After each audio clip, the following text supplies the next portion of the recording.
Good afternoon. Well, we have an update on our nor'easter or coastal storm that is evolving and producing some pretty impressive rainfall along the immediate Jersey Shore and parts of Long Island. As you can see in the observations here, we have the heavy rainfall focusing on the coast. When you see these three dots here, that means heavy. When you see the four dots, it's very heavy. Okay, so moderate to heavy rainfall along the Jersey Shore and up through Long Island. And of course, that is where we're focusing the bulk of our heaviest rainfall for this entire storm. Remember, 2 to 4 inches of rain expected over the next couple of days. And the reason why is because of this focus right along the coast. Meanwhile, the further inland you get, the more it's just cloudy and breezy with just a few showers here and there. In fact, it's pretty quiet around Philadelphia. You have winds, of course, from the northeast around 10 to 20 miles per hour, but not much in the way of rainfall. You can even say that for portions of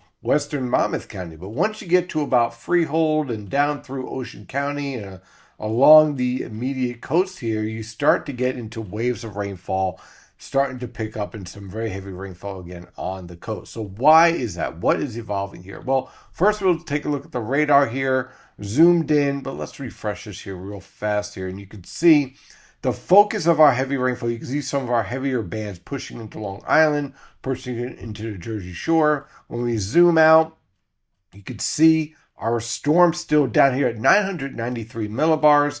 There is our triple point that will set up our next low pressure system that will eventually push to around the Jersey Shore overnight tonight, enhancing our winds, enhancing the pressure gradient.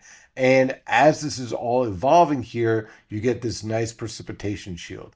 As we discussed in the last discussion, this is all being driven by the 850 millibar jet. And so let's zoom in on that. And since we spoke back at 11 a.m., this jet streak has grown and intensified, and that will continue to be the case as we move on through the afternoon and into the evening hours, and thus that will allow for our precipitation shield to expand to the west with more showers, heavier rainfall on the coast. The rainfall intensity will pick up, and so will the winds, pushing those wind gusts over 40 miles per hour, in some cases as high as 70 miles per hour, right on the immediate coast. While you move further inland, you're going to be talking about sustained winds of 10 to 20 miles per hour with those gusts reaching 40 miles per hour at times.